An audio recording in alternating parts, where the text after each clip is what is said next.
আমাদের দুইটা পার্ট বললাম, একটা হচ্ছে আর্মেচার পার্ট আর একটা হচ্ছে ডিসি এক্সাইটেশন পার্ট। তাহলে আর্মেচার পার্টে আমরা এসি ফিক্সড দিব আর ডিসি এক্সাইটেশনে আমরা ভেরিয়েবল ডিসি দিব। তাহলে এসি ফিক্সড হচ্ছে এখান থেকে নিতে হয়। তাহলে একটা লাইন থেকে অ্যামিটারে গেছে না, দেখুন অ্যামিটার থেকে আর্মেচার কয়েলে। আর কোনো অ্যামিটার আমি ইউজ করছি না স্যার। তাহলে পরের পোর্ট থেকে সরাসরি কয়েলে যাবে, তারপরের পোর্ট থেকেও সরাসরি কি যাবে, কয়েলে যাবে। স্টার কানেকশন আমি আগে এখানে শর্ট করে রাখছি। জি স্যার। তাহলে আর্মেচারের অ্যামিটার কানেকশন শেষ। এখন আমরা ডিসি এক্সাইটেশনের জন্য কানেক্ট করব। তাহলে ডিসি এক্সাইটেশনের জন্য ডিসি ভেরিয়েবল অ্যামিটার থেকে DC coil, DC excitation coil এটা। তাহলে এখান থেকে আমরা নিউট্রালে যাবে, নিউট্রালে এই কানেকশন শেষ। বুঝা গেছে? জি স্যার।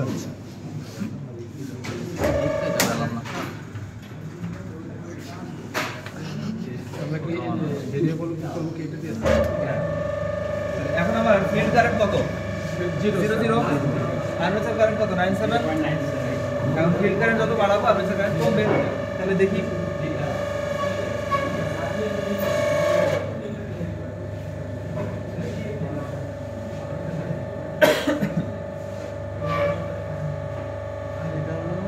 ফিল্ড কারেন্ট আমি বাড়াইছি, কত বাড়াই? 0 থেকে কত হচ্ছে? 0.0 কমছে আর্মেচার কারেন্ট।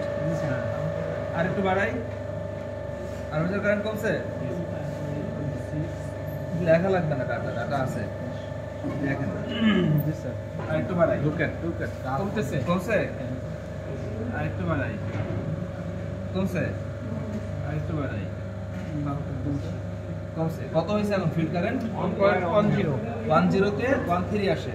এখন দেখি ফিল্ড কারেন্ট বাড়ানোর ফলে আর্মেচার কারেন্ট এর সাথে কমে কিনা। 1.2 কমছে, 1.1 একটুখানি কমছে।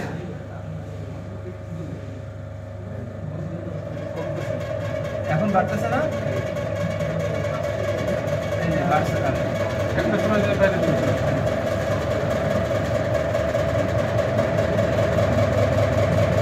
বোঝা গেছে?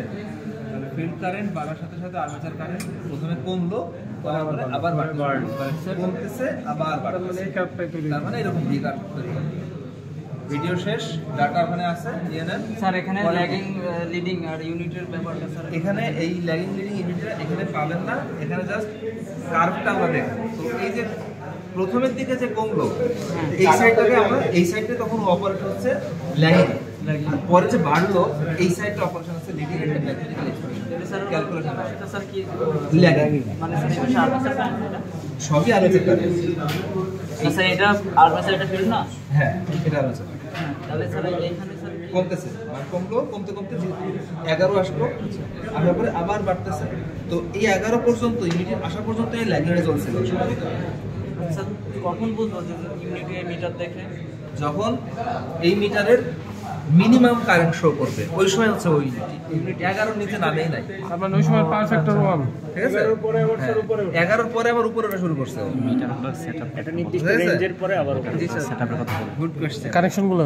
মিটারগুলোর আর সেটআপের প্রশ্ন? কথা বলুন। মিটারগুলোর সেটআপ।